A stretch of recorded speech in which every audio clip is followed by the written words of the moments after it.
آیا ته به یوازې هغه هېواد ته لاړ شې چې په جګړه کې دا زما سفر دی او له دې ځایه پیل شوی دی. نو زه به تاسو ته د دې په اړه هر څه وایم کله چې زه دلته یم. زه فکر کوم چې زه باید ژر لاړ شم. نو راځئ چې دننه وګورو او زه به تاسو ته هر څه وایم.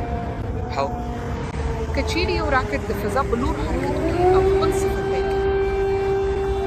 د پولنډ له پولې څخه وتل تاسو ته د سرلیکونو تر شا رښتینې کیسې راوړي. یوازې د ویډیوګانو په اړه معلومات. دا د انسانانو د ژوند د بدلون لپاره عملي سیمینارونه دي. جګړه څنګه د انسانانو ژوند اغېزمنوي. کورنۍ کورونه هر څه د انسانانو زړونه په درد وړي. یوه خور مور یا ښځه باید د هغه مړي داغ سره ژوند وکړي. نو خدایه ما سره مرسته وکړه چې دغو خلکو سره مرسته وکړم. زه یوازې یم او دا هماغه ده. دلته هیڅوک نشته. د یو دلیل له مخکې به د اوکراین د جګړې په پیل کې ډېر خلک تلل. خلک به په خپله خوښه او رضاکارانه توګه تلل، د بشري مرستو لپاره تلل یا د جګړې لپاره په خپله خوښه او رضاکارانه توګه تلل. ټوله لاره له کولمبیا څخه او ټوله لاره له امریکا او بریتانیا څخه. تاسو لیدلی شئ چې هیڅوک نشته ځکه چې جګړه ډېره سخته شوې ده. زه فکر کوم چې زه به یوازینی ژمن کس یم چې خپله تجربه شریکه کړم او د دې خلکو سره مرسته وکړم. د شکل ورکولو ځینې ډولونه. دا د پولنډ په وروستۍ برخه کې د لیویف ښار یو خورا مهم او کلیدي موقعیت دی چې د دې سیمې په تاریخ او جغرافیه کې د پام وړ او حیاتي رول لوبولی دی. د دې ستراتیژیک موقعیت د پیړیو په اوږدو کې د سیمې په سیاسي او کلتوري پرمختګ کې ژور اغېز درلودلی دی. له اوس څخه به موږ د شپې په نیمایي کې اوکراین ته نوځو. دا یو ستراتیژیک او مهم ګام دی چې زموږ د عملیاتو د بریالیتوب لپاره اړین دی. د شپې تیاره به موږ ته د پټېدو او د دښمن له سترګو څخه د پټ پاتې کېدو فرصت راکړي او د دې ماموریت د ترسره کولو لپاره ټول اړین تدابیر نیول شوي دي. موږ باور لرو چې دا اقدام به زموږ اهدافو ته د رسیدو په برخه کې خورا اغېزمن وي. په جریان کې به موږ ته یو مهم تاکتیکي برتري راکړي.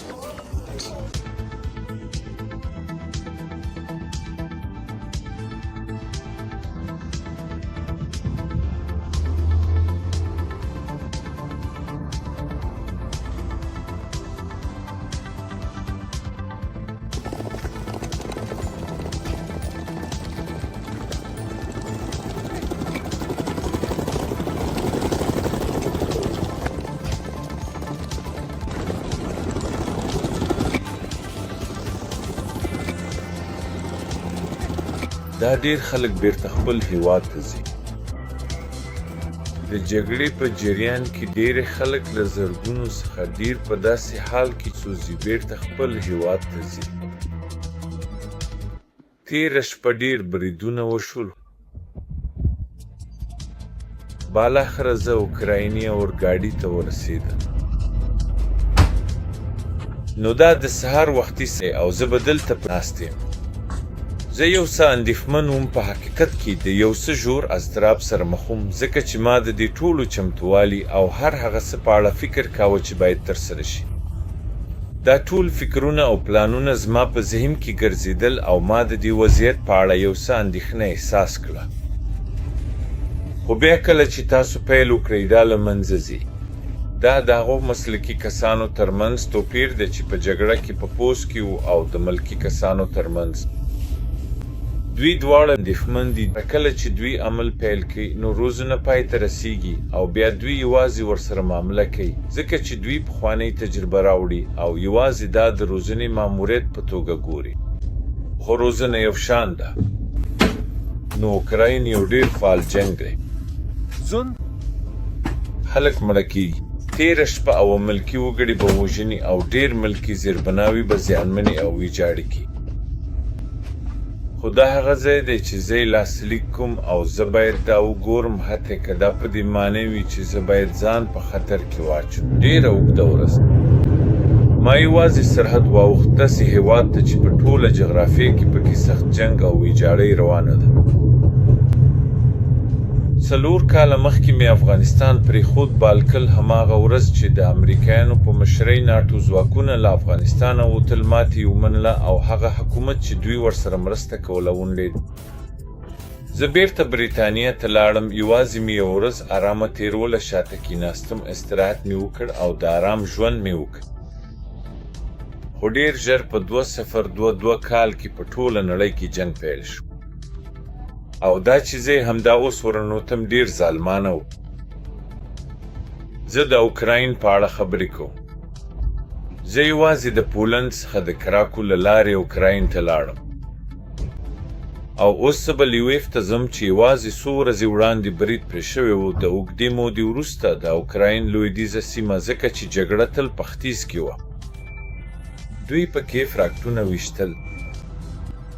دوی په ټوسک او لیویف ډېر په ښه ډول برید وکړ. څو ورځې وړاندې شاید څوک پوښتنه وکړي زه ولې هلته ځم. زه د افغانستان په جګړه کې ښکېل د شوروي اتحاد پر مهال او له څو نورو جګړو وروسته مې جګړې تجربه کړې ده. نو ما زده کړل چې څنګه ژوندی پاتې شم او څنګه مشري وکړم. زه غواړم خپله تجربه او پوهه د اوکراین له ولسي خلکو سره شریکه کړم. زه به هغوی ته یوازې معلومات نه ورکوم. زه هلته د بدلون لپاره ځم، د ځینو ژوندونو د بدلولو لپاره چې دوی کولی شي شفاهي ځواک وي په د جګړو وروسته ځواک بیارغونه وکړي. سږ کال انګلستان. نو بالاخره زه دلته په لیویف کې یم، د فشار سټیشن. دا د اورګاډي اصلي تمځای دی، هغه زوړ ټکسي. نو 2-4 ساعته مې په لاره تېر شو. نو بالاخره زه دلته یم. مایا او هر څه او په لاره کې ډېره ډرامه. زه به وروسته درته ووایم. زه اوس د دې لپاره وخت نه لرم. ډېر لږ 2-4 ساعته 3 ساعته خوب. وروستۍ ورځ د هوټل خونه وه. زه ویده یم او بیا هر 2-3 ساعته وروسته دا سایرن اورم. او نه هم ورسره خوب کول اسانه دي. شاید دا خلک ورسره عادت شوي وي. هیڅ جدي نه ده. او راځئ چې وګورو.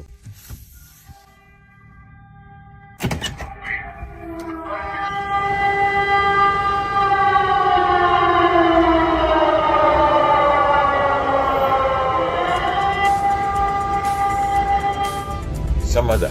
دا زما په لیو کې لومړی سهار ده، نو زه نه پوهېږم چې چیرته یم. مهرباني وکړئ ما تعقیب کړئ او وګورئ چې څه کېږي.